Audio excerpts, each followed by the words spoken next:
know my next guest as the very funny doctors from the hit series Scrubs. Now they have a podcast called Fake Doctors, Real Friends, where they break down the good, the bad, and the hilariously embarrassing moments of every single Scrubs episode, which we all want to know about. I'm talking about Zach Braff and Donald Faison. Hey, what's up, y'all? What is good? Thank you so much for doing the show. I really appreciate it. I know it's an awkward thing. We tried to make it look like my show. And I love that. Is that not a real background? Is that like a virtual background? No, dude, they can't. This is my formal living room, and it's gone, and they literally put a whole setup behind me. That looks so cool. Donald, are you in a closet? I am in my closet. This is where I escape reality. I escape the wife, I escape the kids, and this is also where we do the podcast. That's amazing. It is funny in this pandemic time to find, especially we were in a cabin in Montana. Now I'm in LA, but we were in a cabin in Montana. It's so small and there's nowhere to go, and literally would end up in a bathroom. And I was like, this is weird. This is weird when I'm in a bathroom. Kelly, we started recording the podcast, and Donald needed to find a place that was good for sound, and so he started with his closet, and then he realized that his kids didn't want to come in there, and his wife would leave him alone, and so now I think his whole family thinks he makes the podcast every day.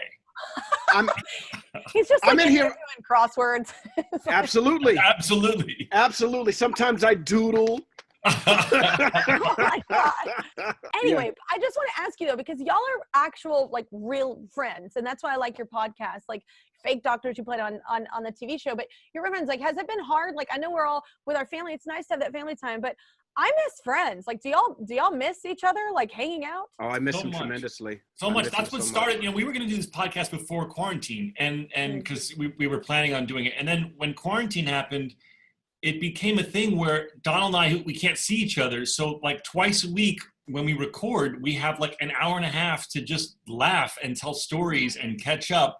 And, we talk about the show. We talk about episodes of the show. That's sort of the structure of the show. But then we go off on all these tangents, and it's actually given us a formal structure to check in twice a week and tell stories and crack up. And it's like therapy because, we're all lonesome and we're just cracking up. Yeah, it's great. It's great to be able to talk to your best friend for an hour and a half away from the kids in silence for, twice a week. It's wonderful. Okay, but just speaking up for your wife, know that she wants that hour to talk to her girls. Okay. Oh, no, I know. Trust me. I know. She complains about it all the time. She's like, I wish I had a podcast where I tell her, by the way, I had a reason to walk out. By the way, I told Casey, who's, Jessica Simpson's her best friend, I go, why don't you do a podcast with Jessica Simpson? You can have your own time. First and she was like, I should do that. How funny would that be? That'd be hilarious. I know. And then y'all could you could merge yours sometimes. Yeah, right. we all come together. Well, okay, so frontline workers are really saving us these days. And this is something I actually never knew. Y'all actually shot that at a real hospital. I was thinking that was a set the whole time. No, we took over an enormous hospital, and we couldn't believe it either. And everything was built into it. There was 4 floors. Well, then there was the basement and the roof, so technically 6 because we used all of it. And there were and all our dressing rooms were on one floor, all the production office were on another floor, and then we would film every single corner of the place. Even the sets like our apartment that weren't the hospital, they built into the hospital, kind of like your set that's built into your living room, you said. Yes, so, that's what's happening. Yeah, so it was amazing. We kind of had our own campus. We lived in an abandoned hospital for 8.5 years. Yeah, it was really weird, though. For the first couple of seasons, I guess the hospital had just recently become abandoned, and people were just straggling off the street, asking for medicine and stuff You're dressed up like doctors. Yeah. No, and we'd be like, sorry, this isn't a real hospital. And they'd look around and see everyone in costume and scrubs and nurses' outfits and everything, and be like, what are you talking about? Oh my God. I need your assistance now. At the entrance, they had to put up a huge sign that said, this is not a working hospital. Do not come here for emergency care. Yeah. Wow, and how I would have felt horrible about that, turning people away or something. Yeah, we had to be a couple miles down that way. You're like, trust me, you don't want me to do anything. Well, okay, no. So Donald, since you've been isolated from each other for a while, what do you miss doing the most together?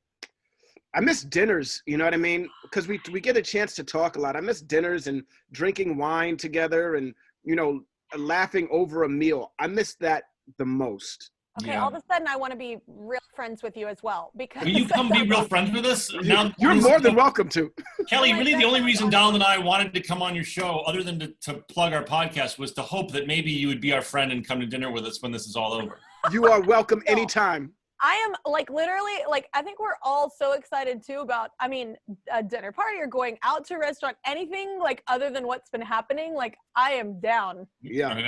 Yeah. Yes. It's so nice to see new faces. You know, when you get on a Zoom call, even if it's like I don't know if you guys feel this, but when you get on a Zoom call, even if it's for work or something, and you see new people, you're like, tell me about your living room.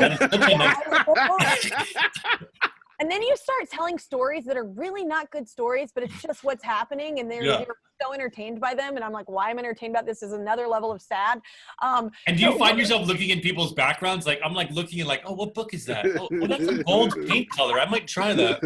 She got it. Happened to me when I was getting interviewed by Seth Meyers, and I actually recognized one of the books, not realizing that he was putting it up there to be funny, that they're dumb books to him. And I was like, oh, I've seen that little miniseries, and he was like, oh yeah, and I was like, okay. What were you gonna say, Donald? I was gonna say, oh, that's a Gibson on the wall. That was the first thing I recognized. I was like, oh, she got guitars on the wall. I know, is one of them a Gibson? Yeah, both of them. Both of them are Gibson. Yeah. Yes. I would love. I play guitar poorly. That's the best part of my show, that we have guitars on walls, but I play poorly. Subscribe to my channel. Subscribe to my channel. Subscribe to my channel. Subscribe to my channel. Please don't make me keep going.